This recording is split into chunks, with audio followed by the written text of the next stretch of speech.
Well, Andy, it's great to have you on the show. Longtime fan and super excited to have you on and talk about the new record, Uncomfortable, man. It's going to be fun. Yeah, man, grateful to be here. Thank you for having me. Yeah, for sure. Well, let's jump right in. The new record just came out and already it seems to be doing really well, got lots of buzz around it. So tell us a little bit about Uncomfortable, the record, and what all went into it. Yeah, so this is my sophomore album, released with Reach Records. Executive produced by Illmind, who's just a really incredible producer in the hip-hop sphere. Produced for Drake and J. Cole and a lot of guys like that, a lot of Grammy-nominated platinum artists. And so I was grateful to have him come along board and be a big piece of developing the sound of this record. Record's really honest and kind of just chronicling a bit of where I am at in my life, the uncomfortable spaces I've been dealing with. And yeah, hopefully it's a helpful piece for people, right where they're at. Nice. Now, I would say, and forgive me if it seems different from your perspective, but, from where I'm at, it feels like you're definitely getting a very good bit of success somewhat early in a career for the average music artist and whatnot, especially in hip-hop. But how do you feel like that's contributed to those uncomfortable spaces? Yeah, I've been grateful to have success as far as being a hip-hop artist, with just my first album doing really well and this one doing well. I'm grateful for the core fan base that's been built in, that we've been developing at Reach Records, and the 116, the Unashamed movement, people unashamed about their faith and really, gravitating towards great quality music that's honest. And so I'm grateful for that. But I think that, that's part of the discomfort is the more and more successful you become in the public eye, the more isolated you become in a lot of ways. You start to become less of a person and more of a figure, I guess. Yeah. And, you're open to a lot more criticism from people. And, you really start to try to guard and protect your time and the people who care about you and who want to be around you just for you and not for what they can get from you. And that becomes an interesting battle, I guess you could say, that you try to work through. And I'm grateful that I have a lot of really other successful artist friends around me who love God and have helped me be able to navigate that well. Okay, fantastic.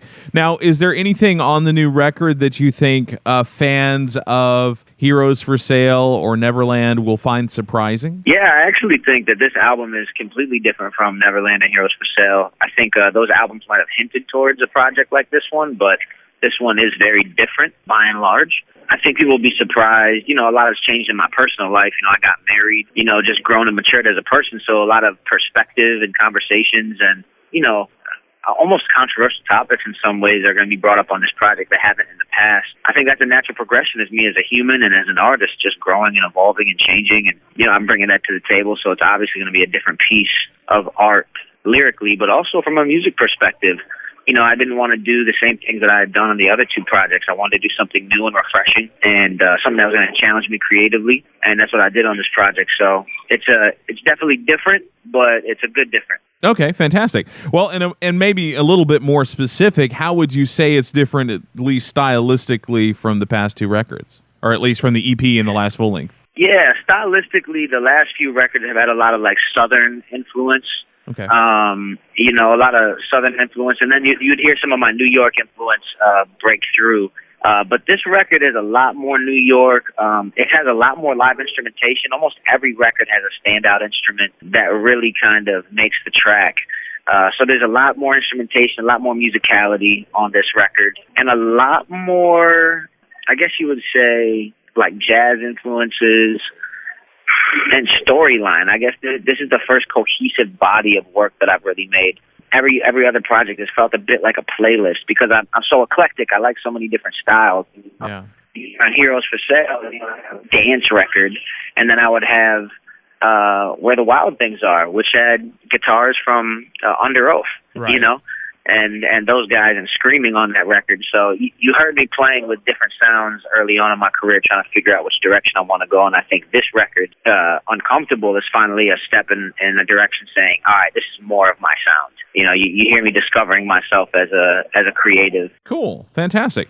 Now, I think during the show, when we air this interview, we're going to be playing the title track, Uncomfortable. Can you talk about that one specifically? Yeah, the title track is called Uncomfortable, and this song is a bit like a movie, actually.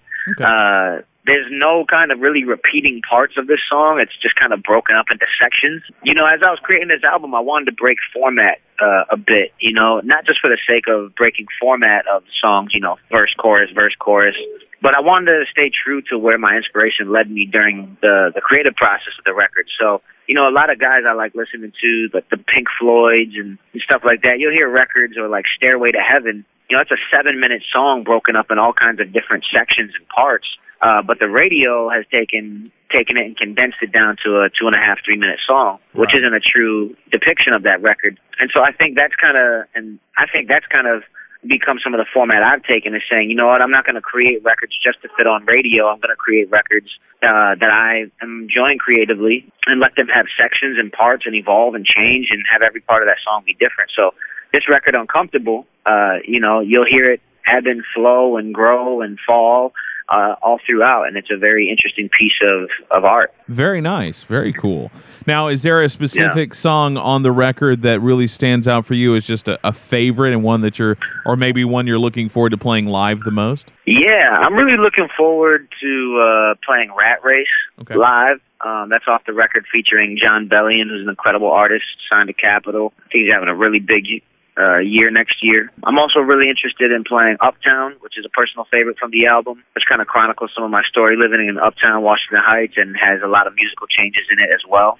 So those two I'm really excited about performing this fall on the Uncomfortable tour.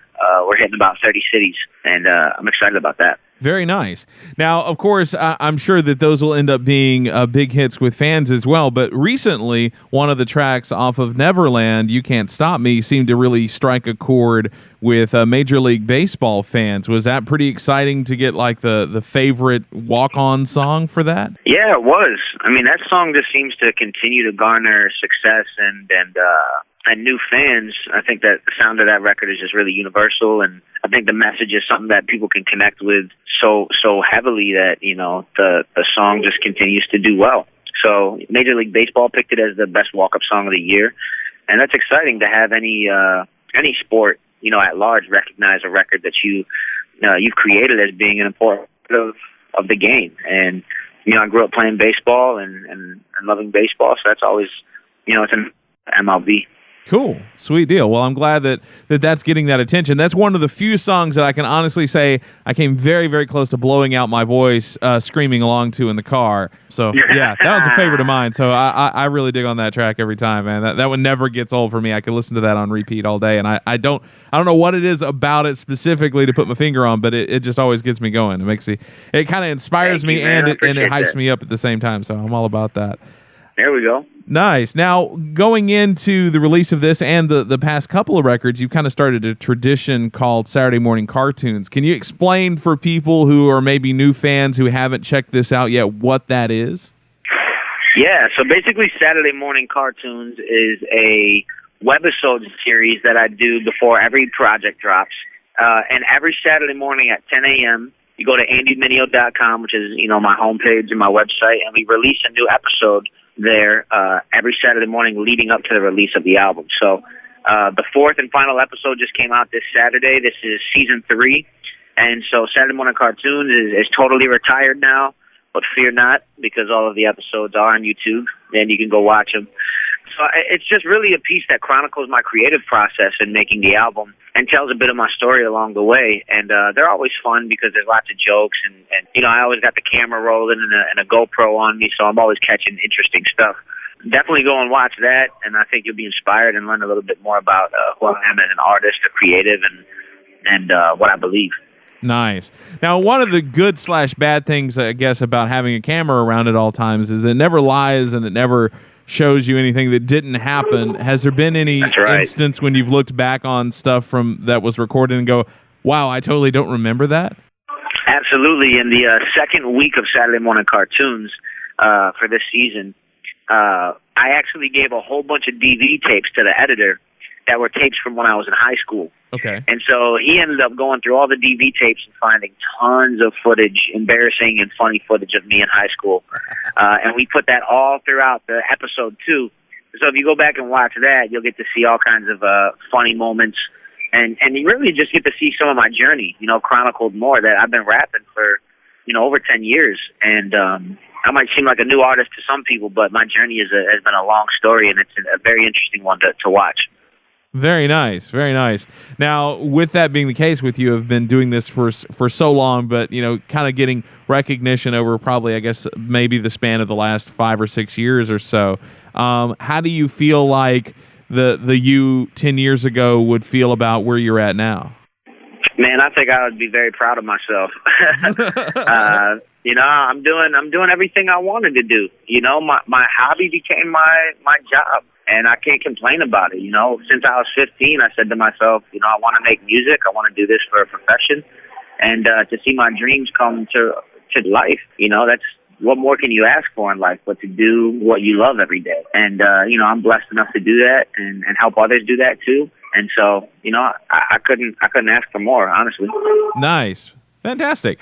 Now, you guys are going to be touring to support this record. Tell us what people can expect from that, not only kind of what the tour will look like, but what people can expect to see when they go there. Absolutely, yeah. So we're doing, 28 cities, I believe, around America.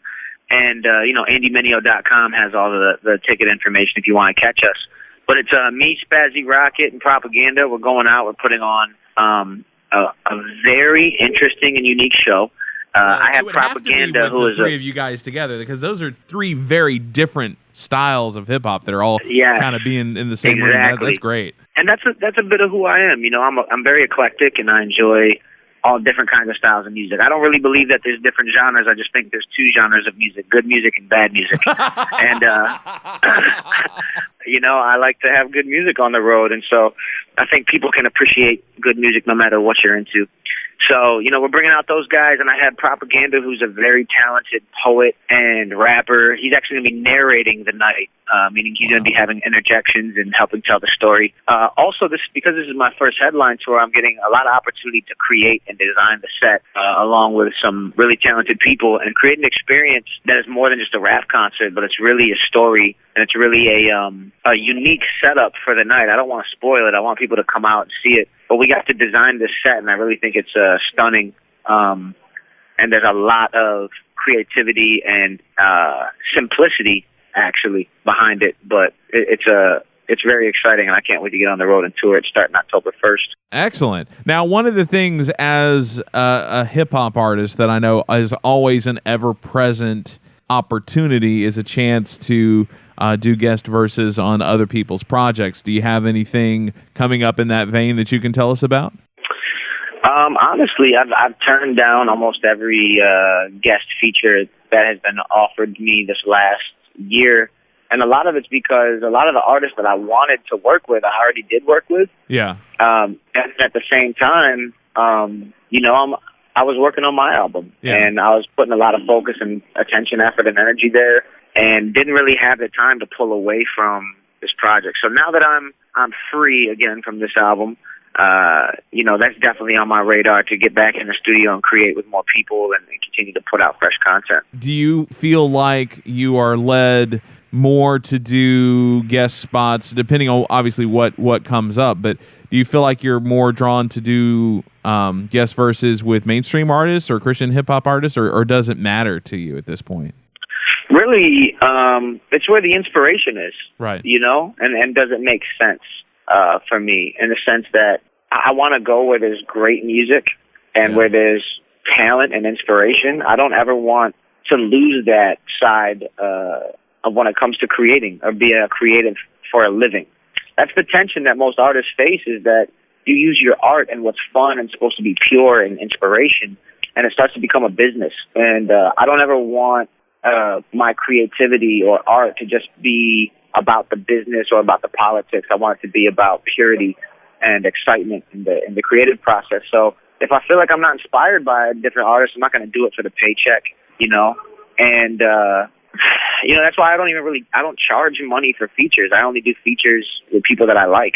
Oh, wow. Yeah. And so that's part of my thing too, is like, it has to make sense artistically, but also has to make sense on a message level. So, I don't mind collaborating with mainstream artists, but we have to make a song that we both believe in, because before I'm an artist, I'm a Christian, and I have certain values and perspectives and beliefs, and I want to make sure that those things line up with whatever song I'm making. And I do believe non-Christians and Christians can make music together. Oh, yeah.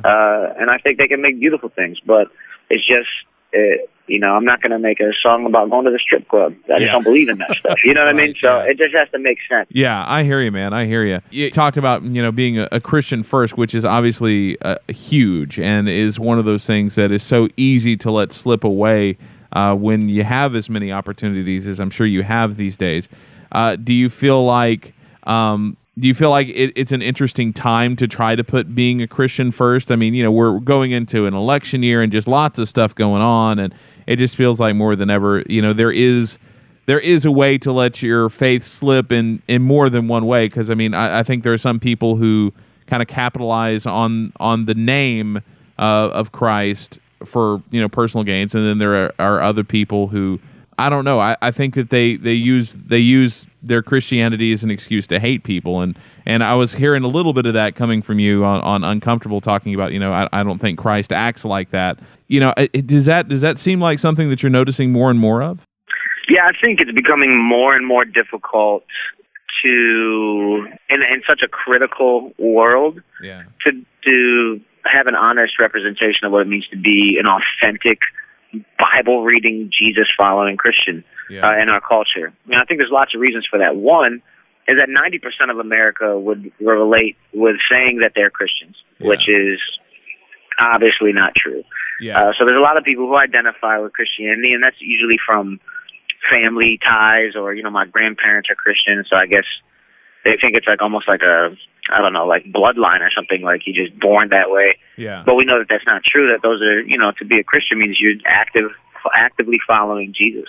So there's that part, and now it actually costs something to be a Christian in our culture, because now, it'll cost you something to be a follower of Jesus. It'll cost you a reputation, or it'll cost you all kinds of things to actually be a follower of him. And so I think as the culture is shifting, we're going to see really who are followers of Jesus and who aren't, because now, laws and certain things aren't in favor of Christians. So I think that's an interesting point. But the other piece is the title of being a Christian is interesting, because it really doesn't mean anything in some regards. What actually, and to explain that is what I'm saying now is calling yourself a Christian doesn't mean anything if you don't live like one. And there's lots of businesses and markets, and even the radio stations and calling themselves Christian radio stations. It's interesting because that title, Christian, is what helps. It's a good thing. It helps people identify, this is where I can find content that I agree with. Right. All right. And so it helps distinguish, but in the same regard, it almost means nothing, because, Christianity is not a music form. It's a religion practiced by individuals and people. Right. And so it's a very sticky thing, the title, because, we've seen people abuse it, and a lot of times the abuses of that title end up becoming what's projected onto anybody who calls himself a follower of Jesus, And that's what's hard, because I walk into a room and people find out I'm a Christian, and all of a sudden they have every televangelist and every miracle rag seller and every homosexual hating person in the world projected onto me before they even have a conversation with me, and that's difficult. So I think it is harder and harder to be a Christian in this culture, but I think authentic lifestyle and authentically following Jesus is what's really going to be a witness to the world, and not just titles or names.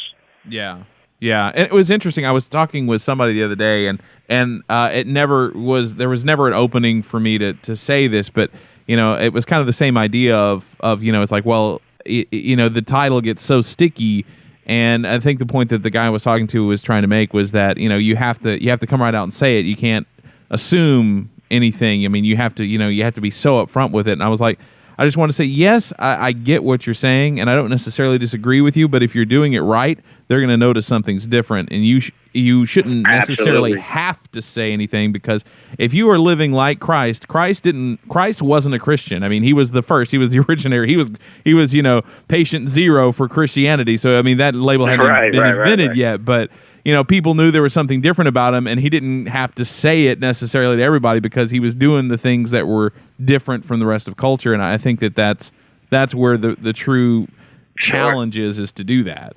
Yeah, and to be honest with you, a lot of times bearing those titles up front can be actually detrimental to you. Yeah. And to be honest, often that's why I don't give myself the label of Christian rapper. Yeah. And I think people take an issue with that because they think that I'm denying the name of Christ by saying I'm not a Christian rapper. Right. But really what I'm saying, I've never once said I'm not a Christian. Right. I will never deny that. But I don't like adding that title to my artistry because I think it's limiting and makes people who aren't Christians, or exactly people that want to hear my music, just like everyone else, feel like that music is not for them and that it's isolating. Yeah. But in the same sense, I fight with it because it is a helpful label or title that helps people find music that they, helps distinguish it so that they can find it and say, yes, this is what I want. I want music with content that encourages me in my life and my faith. So it's a very difficult tension, the title, and I'd be lying if I said I had all the answers on it, but it's something that I'm working through regularly, Yeah, for sure. Well, dude, thank you so much. I know we're just about to run out of time here, but it's been a pleasure getting to know you and talking with you, and I can't wait to get to spend some time with the record and just, get to jam out to it. And I wish you continued success, and God bless, man. It's been a pleasure. Man, thank you so much. I appreciate what you guys do, and thank you guys for spending on music and taking the time to talk.